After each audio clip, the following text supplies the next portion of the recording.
Thank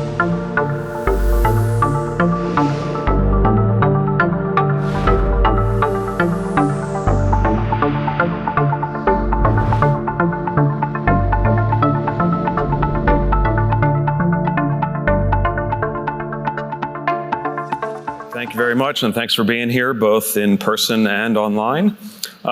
So like the title says, today we're going to talk a bit about GitOps workflows in Terraform Cloud, including some enhancements we've made recently to make that a little smoother of a process. So I am Dan Barr. I'm a technical product marketing manager at HashiCorp. I focus on Terraform and Packer in our infrastructure product line. And a quick look at what we'll talk about today. First, we'll do a little bit of a level set of a definition of what is GitOps, what do we mean when we talk about GitOps workflows, and what we try and get out of adopting a GitOps workflow. And then we'll see how we can put that into practice in Terraform Cloud with primarily with our VCS connected workflow. And then we'll also take a look at the Cloud Development Kit for Terraform, or the CDK-TF, and how we can actually bring those projects into the same kind of workflows, again with Terraform Cloud as the back end for that. So to start off, a simple seeming question, right? What is GitOps? And if you do a search for that, you'll find a lot of different definitions. Everyone kind of has their own take on that definition. Not quite as contentious as the what is DevOps question, but there are some different flavors of it. But what really emerges is a pretty core set of themes and principles. So first, we have two really core principles to a GitOps workflow. And the first thing to understand is GitOps is not a thing, right? You don't buy a GitOps. You don't, it is not a feature. It is a model. It is a way of structuring your infrastructure automation process. And really centered around two core principles. The first being that the Git repository is the authoritative, declarative source of truth for your infrastructure state. And so everything derives from that central Git repository. And as much as possible, we attempt to drive the process and the workflow from Git and from the Git workflow. And that's the GitOps part of this. And we're really borrowing development practices from the software development world and bringing that into our infrastructure automation practices. So things like collaborative development, collaborative review processes, automated testing, CI/CD workflows, and of course version control, being kind of the core of the whole thing. Some core components that we need to actually achieve this. Obviously, infrastructure as code, right? This is a Terraform session, and it all needs to start with declaring our infrastructure in code. That way we have something to version that is human readable, that we can diff between versions and examine what the changes are going to be. And then the next core element here is that pull request or merge request, depending on your Git platform and what they call it. And that really becomes the center of the interactivity and the collaboration around changes to your infrastructure. And then, of course, we need our CI/CD automation to tie the whole thing together and bring that automation to the entire process. And so what we get out of adopting this kind of workflow is, again, that I've used the word collaboration a few times, right? That really is a central tenet of this. We get that centralized collaboration. We can involve everyone we need in the process of not only defining, but changing our infrastructure. And again, through that pull request as the mechanism for enabling that collaboration. We also get, obviously, increased deployment velocity through that automation and by bringing everyone together at the right time. Without long waits, right, between potential reviews. And then also the ability to, recover and restore more quickly and roll back because everything is versioned, right? We have that known, last known good state that if something goes wrong in a new change, right, we have that prior state we can roll back to, not only roll back our code, but then also through the declarative nature of infrastructure as code, roll back our infrastructure state to that known good working state. So now that we've kind of level set on what GitOps is and what we're trying to get out of it, how do we actually put this into practice with Terraform Cloud? And that's where we have a few different options in terms of the workflows in Terraform Cloud. Right, so if you've set up workspaces in Terraform Cloud, you've seen there are basically three types of workspaces. The first being the VCS, or version control workflow workspace. And then, the other two are the CLI or API-based workflow. And for today's discussion, I'm kind of lumping them together, but we're really going to focus on that VCS connected workflow. So in that workflow, right, we have our workspace, our Terraform Cloud workspace is directly connected to that Git repo and is actively, linked to a branch in that repo. And runs are initiated automatically by actions occurring in that repo. We can also initiate them through the UI, and at least there we know what version of the code, right, we're going to be executing that run against. Whereas in a CLI or API workflow, right, we don't have that as direct a connection. We're initiating runs from, by a user on the CLI, on their laptop maybe. We have this potential that two different team members might be operating on a different set of code against the same workspace, right, if someone hasn't pulled the latest changes down. So we kind of lose that direct connection to the authoritative version of the code in the CLI and API workflows, potentially. So the VCS workflow is our prescriptive, it is our preferred workflow in Terraform Cloud, right? It is our out-of-the-box idea of what a GitOps workflow looks like in Terraform Cloud. That said, yes, we have opinions, but, and the defaults reflect those opinions. But we also know that not every team operates the same way, not everyone is structured the same way, not everyone's repos look the same way. So we also have a number of options for controlling how and when those jobs get triggered and what that workflow looks like, and we'll take a look at those.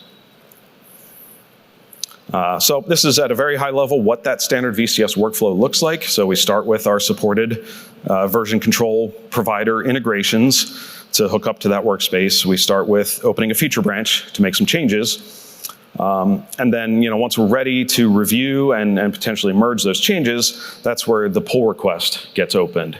And again, in the default settings on a VCS-backed workspace, that is going to initiate an automatic speculative plan or a plan-only run against that Terraform Cloud workspace. And that way, prior to actually merging the change, you can see that it's going to have the effect that you intended, and not have any undesirable results. And then, of course, once all the reviews are done, right, we might have a security review as part of that Git process. So, whatever we need to go through in terms of testing and review, we then go ahead and merge that back to our main branch. And that is when the full plan and apply run will kick off.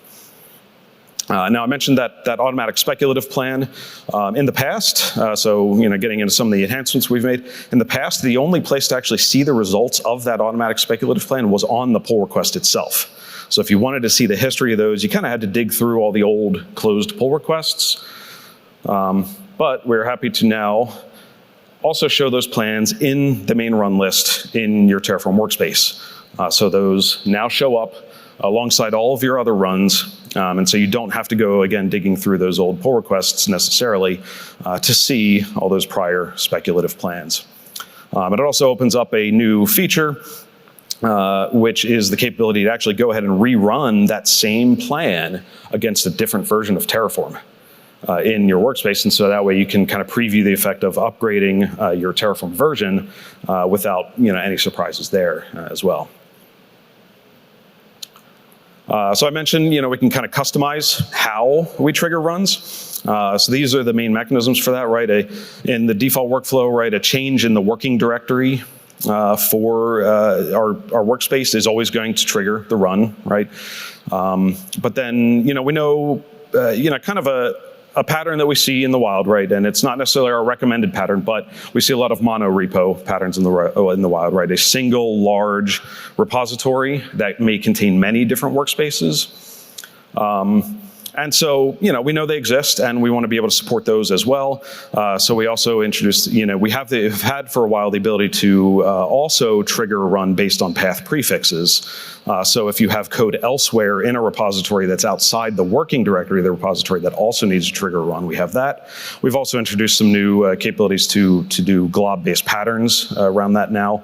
And then we also have a new capability to trigger based on a Git tag. So taking a look at those pattern-based triggers.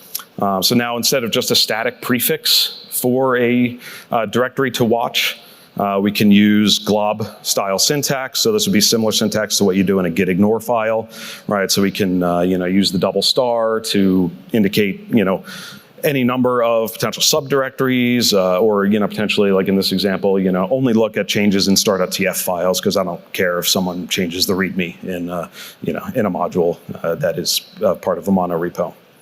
So that's some new flexibility for those mono repo environments. But another very requested feature has been tag-based triggering.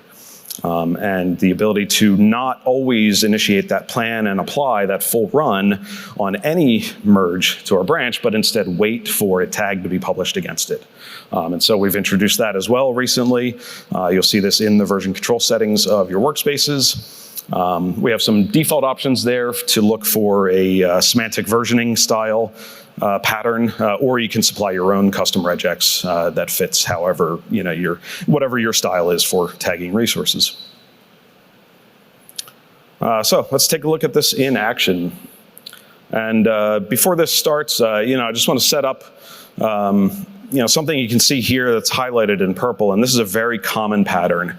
So you'll notice I have 3 workspaces here, a dev, a test, and a prod. They're all connected to the same underlying GitHub repository. And so this is a common and recommended pattern for having multiple environments deployed, all based on the same underlying code. So this could be dev, test, prod like I have. It could be multiple cloud accounts getting the same set of infrastructure deployed, or multiple cloud regions, right? So you can have many workspaces connected to a single underlying Git repository. So if we start this up, like I said, I have these 3 workspaces. They're all connected to this repo. If we go ahead over to GitHub, I've prepared some changes, just introducing some new resources and some changes to this workspace into a feature branch. And so I'm going to go ahead and open a pull request against that feature branch. And we'll see that once we've checked, we have no merge conflicts, everything's happy. We will go ahead and initiate that speculative plan for all 3 workspaces that are connected to that repo. And right here in the GitHub interface, in the pull request interface, and this also happens with our other supported VCS providers, we will see the results of those checks, or of those plans, and we'll see that they all succeeded. We get a little summary of how many resources would be added, changed, deleted, and we also have a details link to go over and see the full results of that plan. Now, previously, that would have been the only place to get to those full details of that run. But like I said, now we've added speculative plans to the run list in the actual Terraform Cloud UI. So I can also go back to the workspace right here and to the runs list in my prod repo, or my prod workspace in this case, and I can see that speculative plan that we just ran. We can see that it was triggered from GitHub. And we can also see the details of exactly what pull request triggered it, exactly what commit it was against, and then the full output of exactly what would have changed if this were to be actually merged.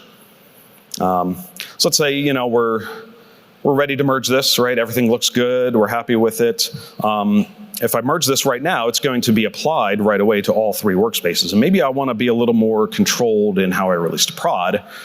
So I'm actually going to go to my version control settings in the prod workspace here. And I'm going to turn on our new tag-based filtering option, triggering option. So in my case, I'm just going to use a semantic version with a prefix. So it'll be something like v1.0.0, right? And it will look for that pattern in a tag published, and pushed to my branch that I'm monitoring. So once we save that, we'll head back over to GitHub. And again, everything looks good. We'll go ahead and merge this pull request.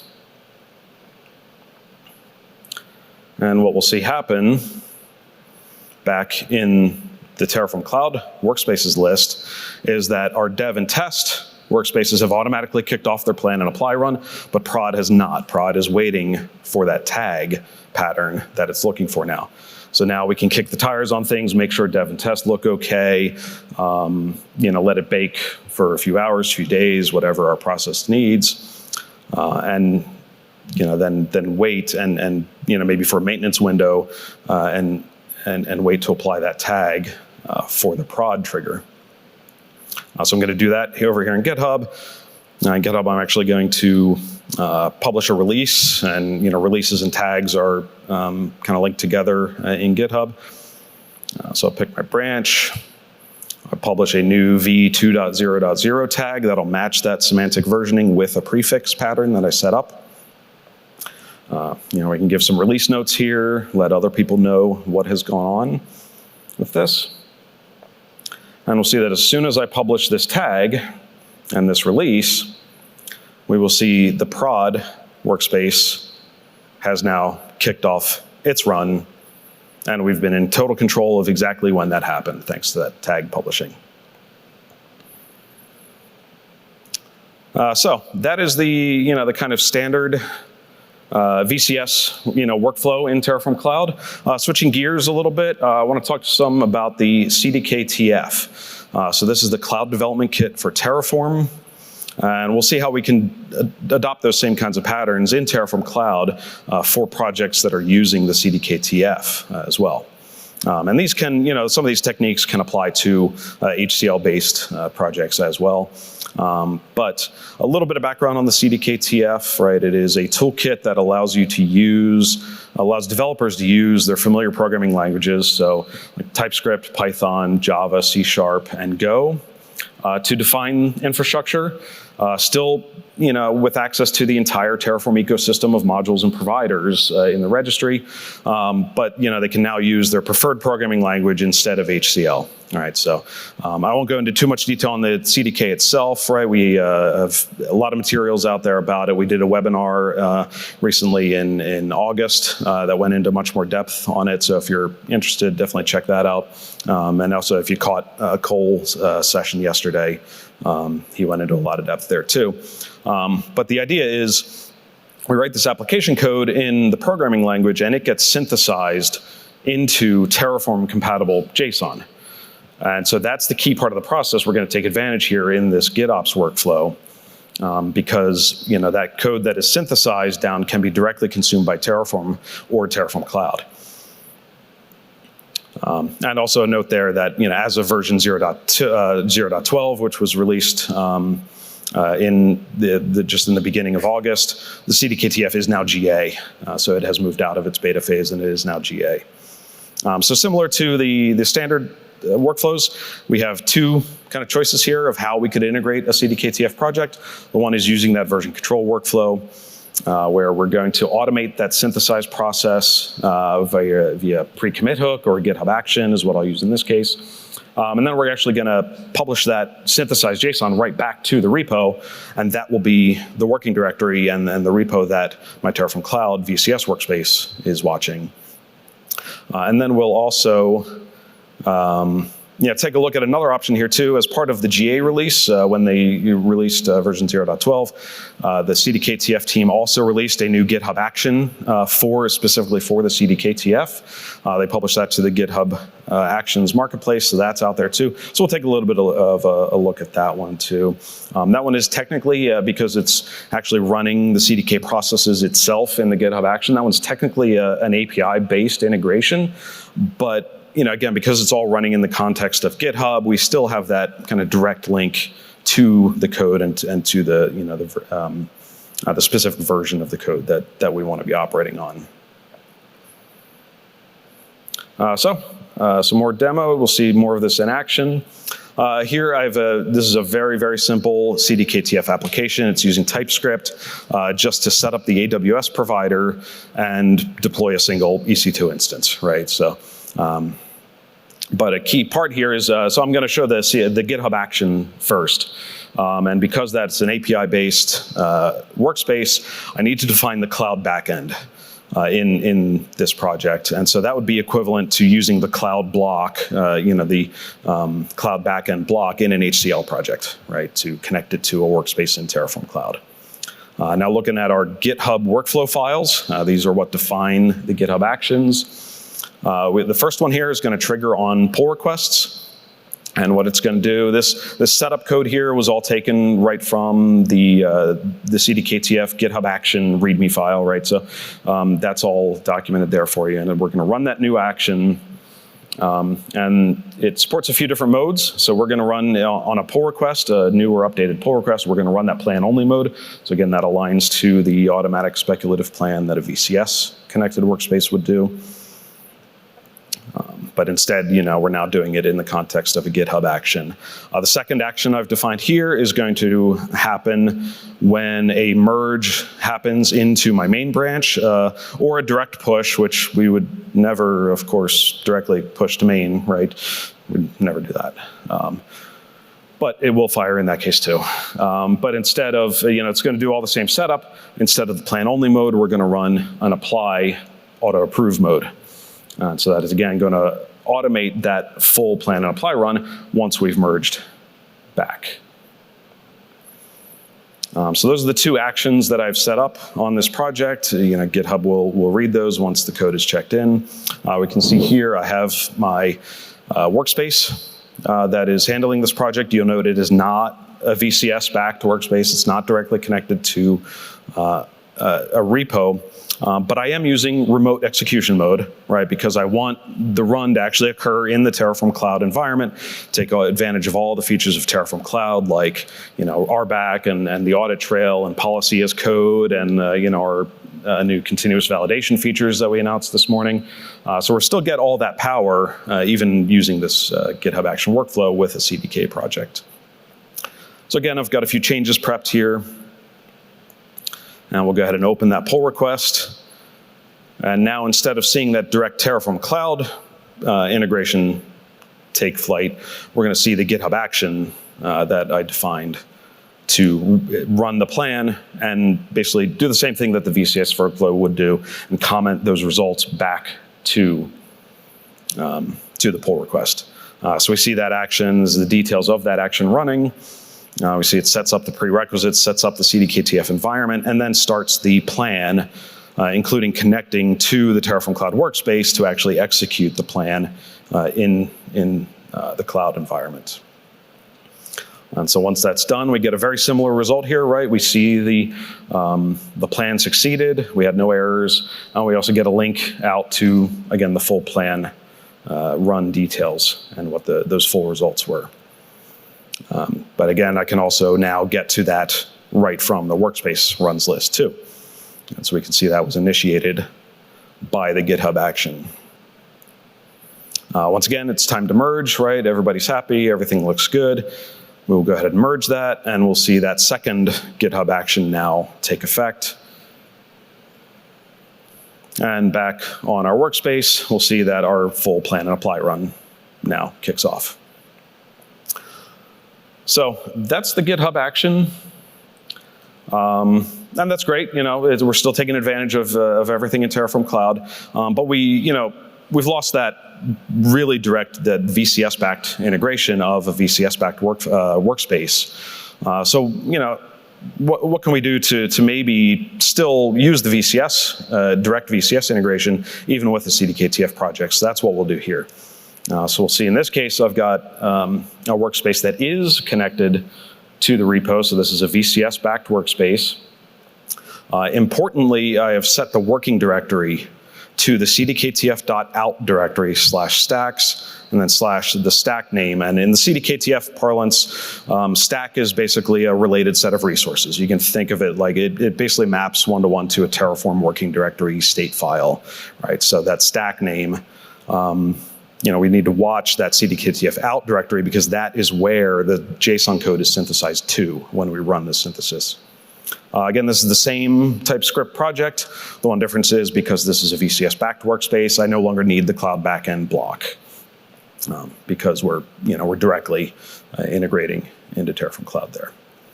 In this case, I have just a single GitHub action that I'm going to define to take care of this. It's going to operate on a pull request, so when a new pull request is opened or when one is updated. I'm doing all the same setup steps as the CDKTF action, but instead of using the actual CDKTF action, which does not currently have a synthesis-only mode, I'm just running CDKTF CLI synth. And so that's the command that will take that TypeScript application code and turn it into the Terraform compatible JSON code. And then I'm using a second action here, which is an auto commit action that I found on the GitHub Marketplace. And that's going to then take the contents that are generated into the CDKTF out directory and commit that right back, as a new commit on the pull request.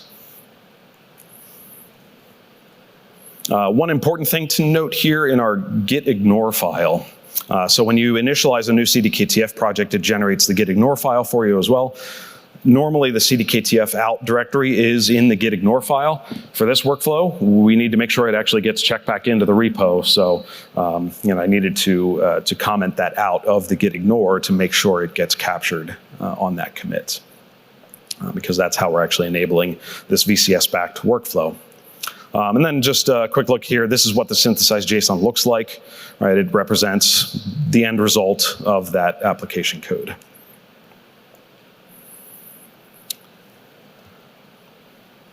And this can be run by the CDKTF. You can run the apply by the CDKTF, or you can, and what we're going to do here is actually supply that JSON to Terraform Cloud to run. So again, I'm going to go ahead and open a pull request with some changes here. We'll see that the VCS integration there has not executed because it says no changes have been detected in the working directory yet. But instead, we're going to run that GitHub action to, again, set up the environment, run that CDKTF synth process, which will generate the JSON, and then do the auto commit back into our repo here. And so once that's done and successful, back on the pull request, we see we have a second commit now as part of the pull request, which was that synthesized code being checked back in. Now that the pull request has been updated, the Terraform Cloud VCS integration gets fired again. Now the working directory has changed, and we're going to actually run that plan. And so here we see that plan kicking off. And again, we can see all the details of what triggered it, right? In this case, it was triggered by the commit that the GitHub action made, not something that I did myself. And again, we merge it, and we kick off our final plan and apply run. Now that the merge has happened back to the main branch.